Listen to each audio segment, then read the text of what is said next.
Well, hello everybody. Welcome back to Future Fiber. This is your host Jenny, and this is a place where we talk about all the crafty things that I do. Today, I have a video that I've been marinating in my mind for quite a while now. So today we'll be talking about patterns that are inspired by Asian traditional culture. The title is a little bit of a work in progress. Whatever you saw to click into this video is the final .pdf. Editing Jenny will do that for me. As you can see, I am Asian and I've always been interested in kind of like the traditional clothing and motifs and just culture, I guess, because I grew up in it and I wanted to kind of share that with some of y'all and also to use this as a jumping off point to discover some new Asian knitting and crochet designers. So I pulled together a list, which I think is not really comprehensive, but maybe it'll be a good starting off point for us to kind of pull together our knowledge of other patterns or pattern designers that have taken direct inspiration from Asian culture. While searching for these patterns, I had to use a little bit of liberal guesswork but it's really hard to find patterns that directly say that they're inspired by Asian cultures. So I think one of the things that I was kind of looking out for was like the geographic location of the designer, like where are they from. So I used the Ravelry search function and then just checked off all the Asian countries. And another thing was I was originally starting this off looking for patterns that were directly influenced by like traditional clothing. That is much rarer to find, so I kind of expanded the search to be like cultural motifs, like patterns, and also just like elements taken from traditional clothing and not directly like making a version using knitting. Because I think one of the things that this is not a very historically accurate video. I have no expertise in this. But from doing a little bit, tiny bit of research into accent garments, there doesn't seem to be any huge representation of knitting, or like honestly at all. Knitting historically hasn't been a primary source of fabric making in Asia. A lot of it leans towards wovens like silk or muslin or cotton. Embroidery evolved dramatically over the years in traditional clothing in Asia, but from what I can find, I couldn't find any examples of like directly knitted garments that appear in traditional clothing. And also like there aren't a lot of well-kept extant costume, I guess, documents, because it's just a lot of it does come from graves. And yeah, Asia was kind of a tumultuous territory in like the 1900s. So also another thing that I wanted to really make sure to do was highlight Asian designers. This is kind of a tricky topic, but just try searching something like kimono on Ravelry or just on the internet. I think a lot of these traditionally significant cultural wear has been kind of taken on a new meaning in the West. Call it Orientalism, call it Maybelline, but when you search kimono on Google, a lot of the search results are going to be those like big dolman sleeved cardigans or jackets that are not traditional wear. But I wanted to make sure that I had at least some inkling that whatever I was presenting was directly kind of inspired from their experience living in that particular culture. So that was some of the rationale behind me pulling this list. So I hope it's interesting for you, even if you're not Asian. Obviously, like they put this out there so that you can knit it. I can't speak for the designers, but I think this is just like another way of spreading, knowledge about cultural wear, and I think that's great. I have my notes in front of me, so I will be looking down and reading off them periodically. Just bear with me, okay? I do want to start with the designer and patterns that directly inspired me to start compiling a list for this video, and also because I am Korean and I do have more knowledge and direct experience with the traditional wear of my country. My knowledge in the cultural wear of countries drops dramatically once the further we move away from Korea. So I will kind of try and supplement that with inserts and things like that. But If I'm wrong, please correct me in the comments. Yeah, let's get started. So the first designer I want to talk about is Sedna Knitting, and she has a ton of patterns that are inspired by Korean traditional wear, which is called hanbok. She has a bunch of patterns that I could highlight, but I chose 3 that I really liked, and also just to give it a little bit of variety in like the articles of clothing that I wanted to present. So the first pattern I want to highlight is turumagi, directly inspired by a piece of clothing that appears in traditional hanbok.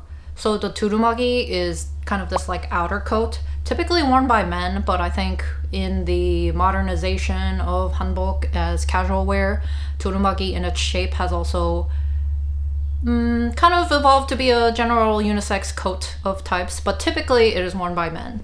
And the sample is really beautiful in the way that it has the pointed white in the collar that is called like kit, I believe, and it has an overlapping front with a tie. It is kind of like midi length. Typically turumagi, like outer clothing like that, is like trench coat length, but for the sake of like wearability, there is another version of the turumagi that is like a coat that she has on Ravelry as well, so you can check that out if you feel like that will be a better or if you would prefer that as an option. I think the detail on this is really nice. The mixed ribbing kind of gives it an additional texture that you would kind of see in traditional hanbok, because it's like the weave is very flat, but you can see the individual weaves in some of the fabrics that are used in traditional hanbok. So I think that's what she tried to simulate. Or some information. The yarn weight that is recommended is sport weight, and the gauge is 22 stitches and 30 rows. So the needle size that you would be using is 4 millimeters. The sizing is limited. I believe her other patterns go more up to a 4XL, but for this particular pattern, it's from an extra small to 2XL, which equates to the bust measurement being 87 centimeters at the smallest to 160 at the largest. It's designed to be worn with a positive ease, as it is a coat kind of style, but there are some samples knit up by other people on Ravelry that seem to be more no ease or zero ease and fitted a little bit closer to the body. So that's the first pattern I wanted to highlight by Sedna Knitting. The next pattern is called the Tartan Peja. I love this one because it's just so cute. So the peja is a vest, as you can probably see. It doesn't have sleeves, but the construction of the overlapping fronts is the same, as it is a prominent feature in hanbok. The color work of tartan makes it look a little bit more modern, as tartan is obviously a Western, it's a Western creation. So it's like an interesting mix of like traditional Korean construction and then this kind of like more Western pattern, which I think is cool. And around the armholes, it has this like mohair mix fuzzy look, which I think is kind of intended to represent the look of fur-lined pejas. So peja could be made out of just like regular woven fabric, but a lot of the times it was insulation layer for the winter. So you would have like fur lined in the middle, or you would also have it padded up with cotton so that would provide an extra layer of warmth closer to the body for the wearer. So I think it's like a cute nod to that look as well. This is a cropped length. It has these like knot closures that are also kind of like seen in traditional clothing. And so you don't have to worry about like tying bows and stuff. There is a specific way to tie it in hanbok, and I never like remembered how to do it. So one thing I also want to say about Sedna Knitting's patterns is that typically they are charted. There are written instructions, but you can't expect it to be like very like hand-hold wordy like some of more beginner-friendly patterns like Petite Knit are. But I found that as long as you're able to read charts, it's like pretty easy to follow and very detailed. So this peja pattern is also knit up using sport weight, and the gauge is 26 stitches and 30 rows. So the same as the last one, and the needle size that is recommended is 4 millimeters. The sizes that are available for this particular pattern are from extra small to 5XL, so it's size inclusive, and and it's designed to fit closer to the body, so I would say it's like 0 ease, or like a little bit of ease. And let's see. The sizes that are available, oh, I already said that. The measurements are in centimeters, 70 centimeters to 178.5 centimeters. So you have a range of sizes to work with there. It is color work, so it's a little bit more challenging, but I think the end result looks so cute. So I would definitely be keen on trying this come winter time. So that's the second one. The last pattern that I want to highlight from Seta Knitting is the tengi scarf. So tengi is a hair accessory used by women where you usually have your hair up like this, and you would have it kind of like it plaited, braided into one line, and then you would have the tengi that sits kind of like a scrunchie, like at the base of the neck or the base of where your hair is tied.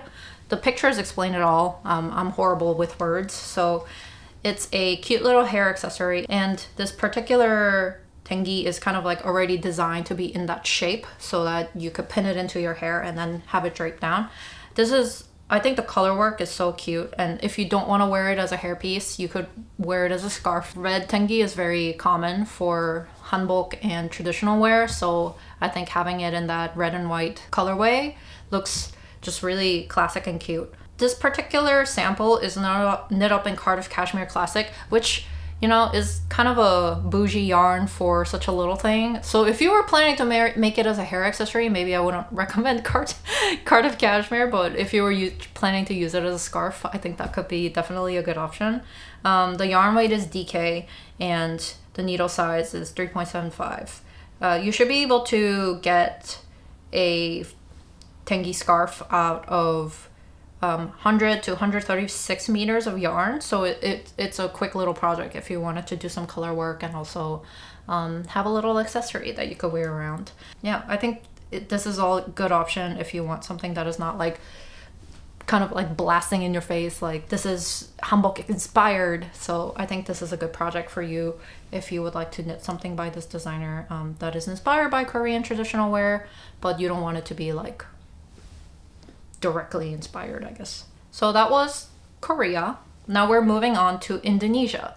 So the first pattern that I have to recommend is the batik parang scarf, and this is by the designer Danita. This is a pattern on Ravelry that you can knit. This is a color work pattern, and it is kind of, it looks to be double knit, so it seems like you can wear it kind of either way. The pattern is mirrored, so any side is good and you don't have to worry about one side looking bad.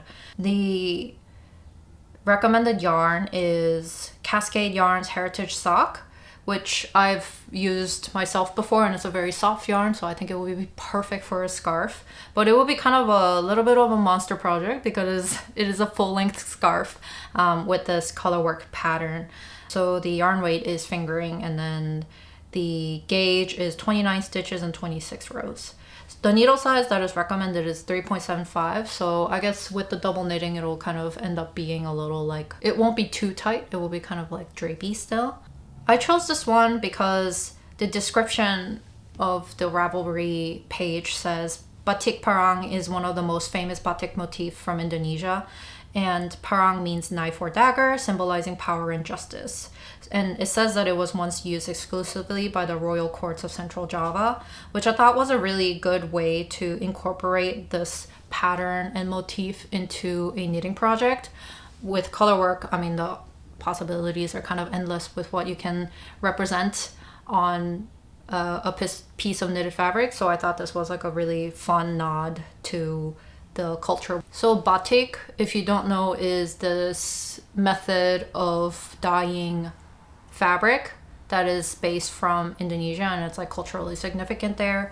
It's using wax resist dyeing, so you kind of like draw out the shapes using wax, and then once it dries you dye the whole fabric, and then you take it out, and then the you wash the wax away, and then you get this pattern that is very intricate because you can draw it on with hands. And typically it's seen on kind of like silk and cotton. So I think transferring it into a different medium like knitting, I think is a very interesting way to kind of have that pattern be represented. So that's why I chose this scarf. And you will see that in warmer Asian countries, a lot of the patterns that I will show is kind of like accessories or scarves, because it's just like, once again, knitting is just like, you don't have winter, so knitting is kind of like less practical in those regions. So I would imagine that has something to do with the lack of popularity. But the next Indonesian pattern that I also want to highlight is the Ancestor Story Cowl by Arina Shofia. And this is a cowl, so another like little neck piece item. And the yarn weight for this pattern is fingering weight, and the gauge is 25 stitches and 35 rows. And the needle size is 3.25 millimeters. This seems to be a quick project that you can do because it only takes about 150 meters of yarn at most. I chose this pattern to share again because of the description in the Ravelry page. It says, discover the rich heritage of ancient culture with our stranded knitting cowl, featuring a unique traditional motif inspired by the intricate weaving techniques of Tenun Ikat. This cowl carries the ancient stories and vibrant spirit of Toraja. And if you go to the Ravelry page, you can also see that a Wikipedia article is linked to Toraja, and that is apparently referring to Tanah Toraja, which is a province of Indonesia, and it is also referring to the ethnic group of Toraja. Ikat is also another kind of fabric production technique, and then the way that it is dyed is different from batik in the way that batik uses wax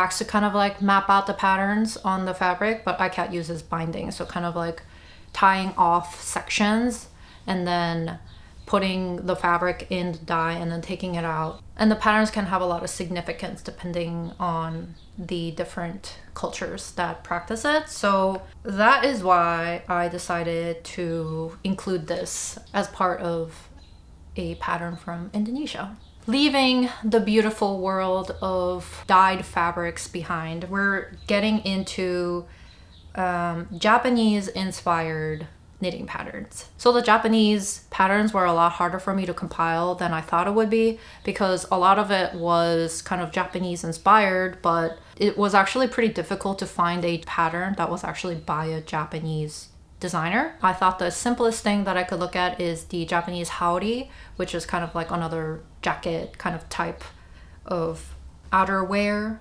And then the first one that I was able to find was the haori shrug by Eri Shimizu. And so the designer Eri Shimizu, she is very prolific and has a lot of work. And you can tell that a lot of her work was inspired by Japanese culture, but then this was like the first one that I saw that was like directly like this is a reference to this particular piece of clothing. This is a pattern that is DK weight pattern, and the gauge is 26 stitches by 44 rows in the haori pattern after blocking. And if you look at the sample photos, it almost has this kind of like basket weave to the fabric, which makes it look kind of more woven, which I thought was a nice touch to an otherwise, like simple construction garment. The needle size that is recommended is 4.5 millimeters, so it should go a little bit faster than the other ones that I've shared so far. And there's 9 sizes, and it goes from 103 centimeters bust to 175 centimeters bust. It is a top-down pattern, so you can adjust the length as you go, and the suggested ease is positive ease of 4 to 11 inches or 10 to 28 centimeters. This pattern was published in the Making magazine, number 10. So to get the pattern, you cannot buy it on Ravelry. You do have to get the Making magazine. Those should be pretty easy to find as they are pretty popular. I really like the yellow sample as I think it looks really like kind of natural. Like it almost looks like an undyed kind of muslin, or I don't know what the word is in English, but it's kind of this like natural plant fiber. So it gives that look, which I think is very nice. So that is the first of the Japanese inspired patterns. The next one that I want to highlight is also a cardigan pattern that is inspired also by the Haori. And it's the Nomin pattern by Meisa Tomikawa. So this is also, as I mentioned, it is also inspired by the Haori. So it has this open front, but the difference is that this is longer and it seems to be knit kind of from one side to the other. So it's not like a top-down pattern, and it's worked in garter stitches. So the suggested yarn is DK worsted or Aran weight, so it should go a little bit quicker, but the size of the garment the garment is pretty sizable, so it might take a little bit to knit up. The gauge is 15 stitches and 28 rows in garter stitches, and then the needle size that is recommended is 6 millimeters. There's only 2 sizes it seems like, but the size should be kind of adjustable as it is knit from like one side of the body to the other.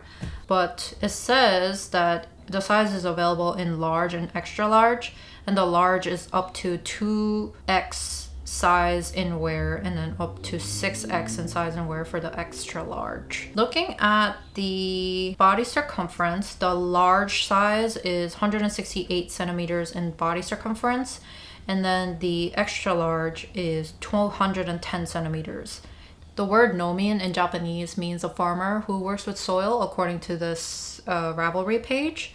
And so the color of the sample that it is knit up with is inspired by that, I guess. So a lot of earthy browns and interspersed with kind of like speckly dark colors. I would say that this is another great option. I think it could also be a good kind of stash busting project if you have a lot of worsted weight yarn that you could kind of like piece together to make this cardigan. And there are definitely a lot more colorful variations in the projects page if you want to have a little bit of inspiration for what that could look like.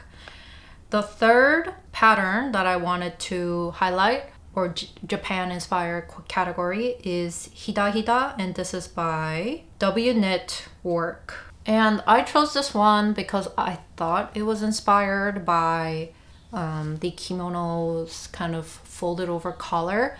Now, the pattern does not explicitly say this, but I thought the silhouette was very reminiscent of if you have a kimono on and then the obi kind of like cuts you right across the chest, and then the collar kind of like sits right into the obi. So I thought the way that the pattern was kind of constructed with the pleats going down the center, that made it kind of look like it had that shape to it. So that's why I chose to highlight it. But hida hida, well, hida in Japanese means pleats or like pleated kind of things. So that's what is referring to with this kind of like collar that pleats in down into the center. The particular pattern, you can't get this on Ravelry, but it was published in Amirisu, the fall and winter issue. So that's issue number 25. The yarn weight that is suggested is worsted, and the gauge is 19 stitches and 26 rows in stockinette, and the needle size that is recommended is 4.5 millimeters. It has 6 sizes, and the measurements go from 86 centimeters to 139 centimeters in the bust area. Now we're going to China.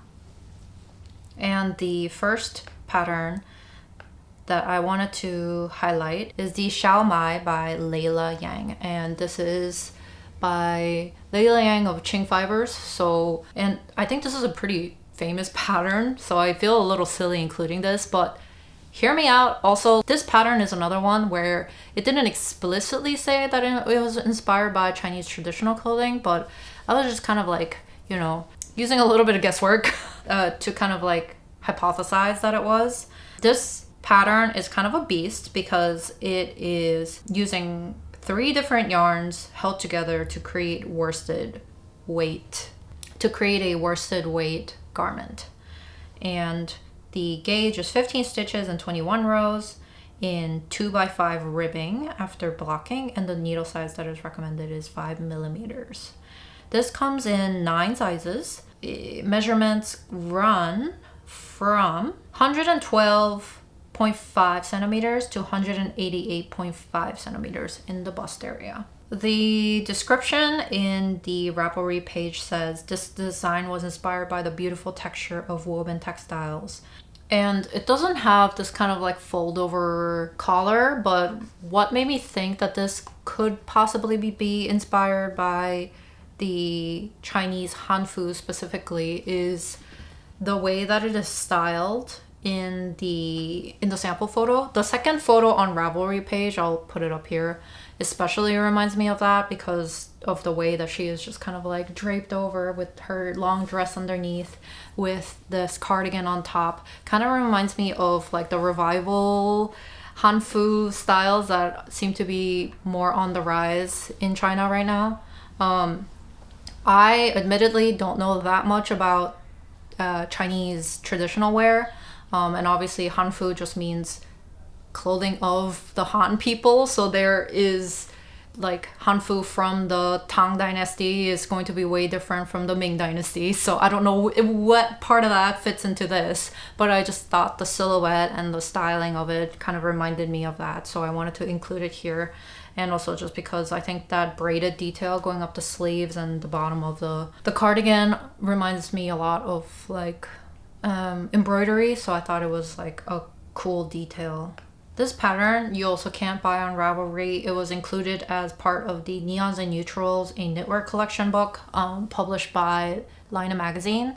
So you could find this pattern in there if you are interested in knitting this up for yourself. The next pattern is by Kessa Tae Anlin, and this is called Dong Winter. This is kind of a coat style cardigan or outerwear that is directly inspired by the Chinese cheongsam, otherwise known as a qipao, but you see it in like movies that are set in like early 1900s in China, and I think this is what a lot of people think of when they are like, oh, Chinese dress. It has a traditional kind of like Mandarin collar with the knotted closures. And cheongsam is a traditional wear that is derived from like the Manchu people. So that is different from hanfu in the way that it is worn by different ethnic groups in China. The description says, Dong is a uniquely cozy Mandarin style coat inspired by the cheongsam and a surprisingly quick knit with extraordinary and deceptively simple crochet details. So you can get a little bit of your crochet on. The yarn weight is bulky weight, and then the gauge is 13.5 stitches and 24 rows in seed stitches, so it should be a pretty fast knit. And the needle size is 6 millimeters. There's 10 sizes. It runs from 32 inches to 50 inches in the bust area. It also features a raglan sleeve increase, which actually you can't tell that much from the pattern because of the seed stitch pattern. It kind of like hides that increase. This pattern gives you also like how long it took them to knit, and it was 25 to 45 hours. So if you have 20 to 45 hours to devote to this, I would definitely give this a go. So that was the second Chinese inspired pattern, and then the last one is called China Blue Shawl, and it's a pattern by Wei Wilkins. This is knit up with sock yarns, and it's a scarf. And this kind of wave pattern is apparently inspired by the Ming Dynasty porcelain vases. So I think it's only fair that you knit it up in this like blue and white colorway so that you can get that inspiration directly onto the material. The yarn weight is fingering weight, and the gauge is 26 stitches and 28 rows. The needle size is 2.75 millimeters, so it's going to be a little bit of a beast knit because it is a scarf. To read a little bit of what was written in the description from the designer, it says, "In the memories of my great-grand aunts, 3 noble sisters who devoted their whole life to the Taoism practice, and also inspired by the Ming Dynasty porcelain and vases." That was China Blue Shawl by Wei Wilkins. Almost there. We're moving on to the only Vietnamese example that I could find of something that was directly inspired by Vietnamese traditional wear and culture, and that is the Ao Dai diamond. Unfortunately, I hesitated until the very last minute of if I wanted to include this in this roundup or not, because you can't actually get this pattern anymore because the pattern designer did discontinue it.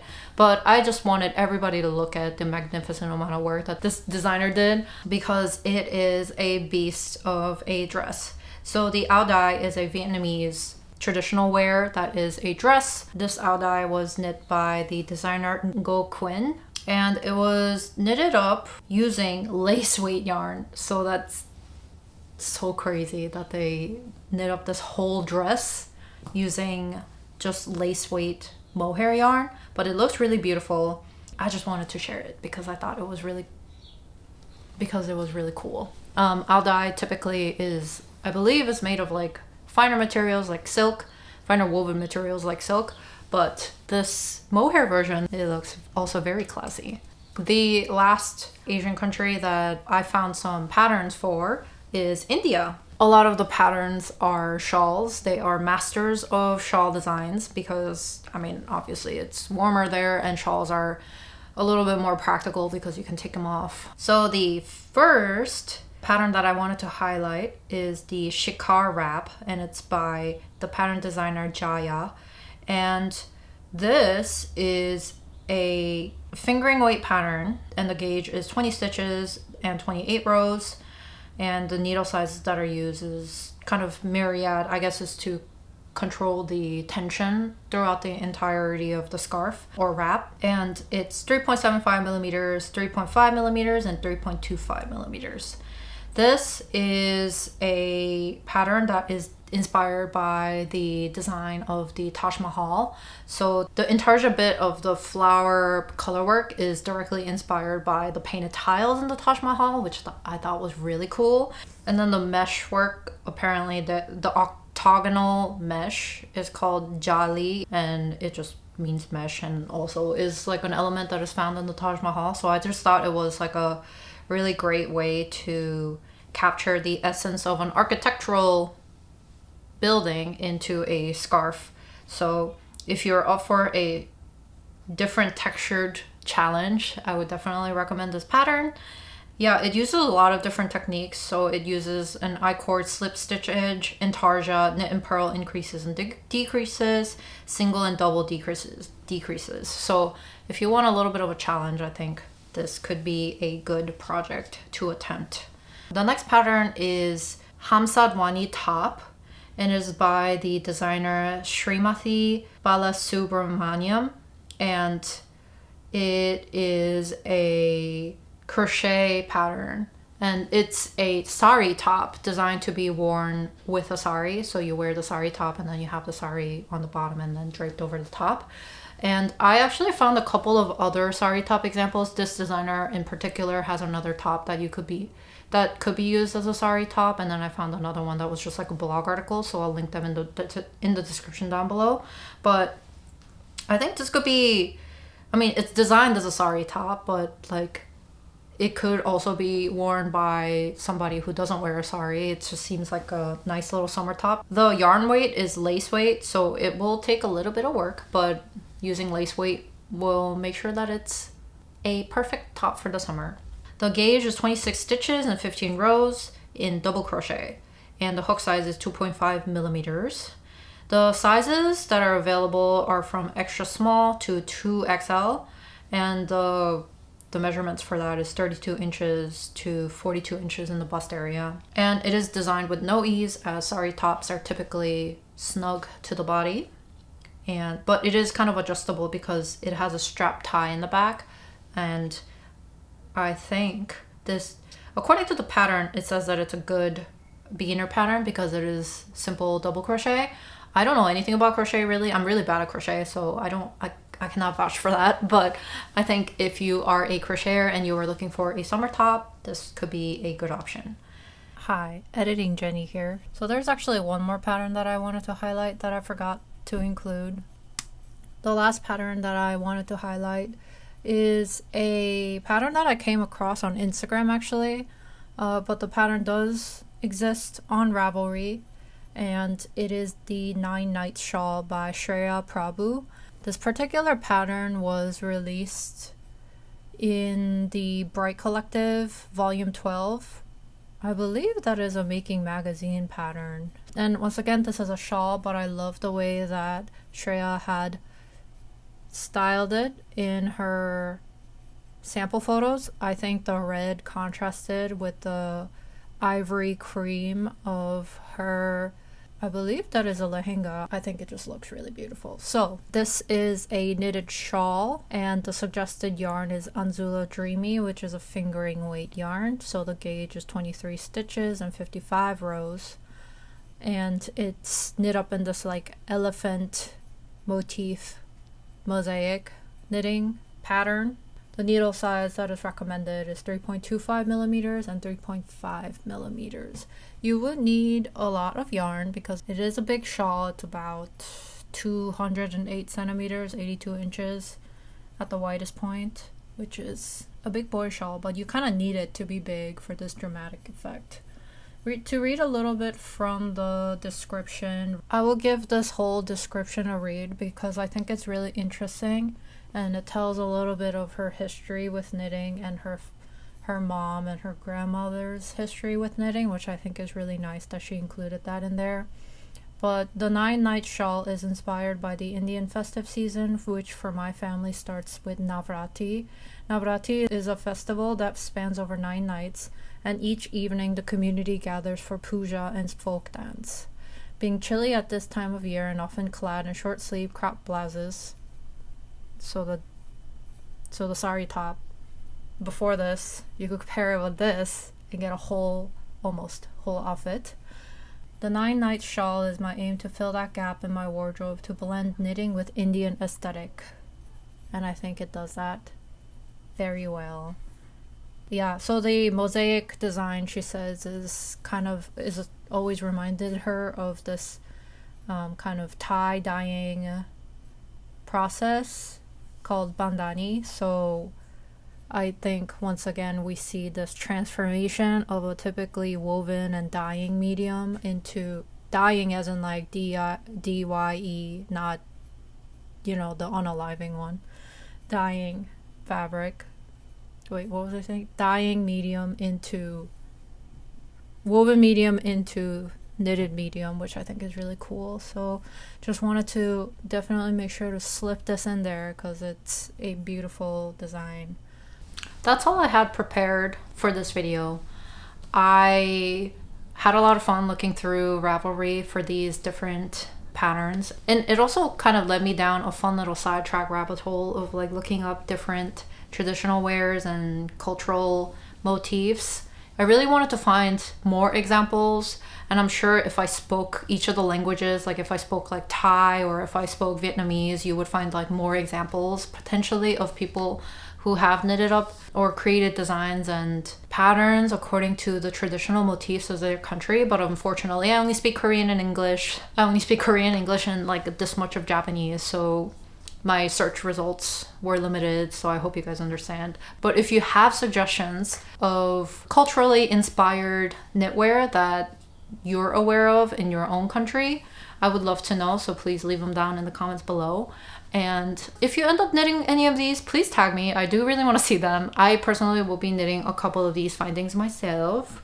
Well, Sedna knitting, I definitely have some of her patterns already. I just need to find the yarn and knit them. I hope you guys enjoyed this video, and I'll see you guys in the next one.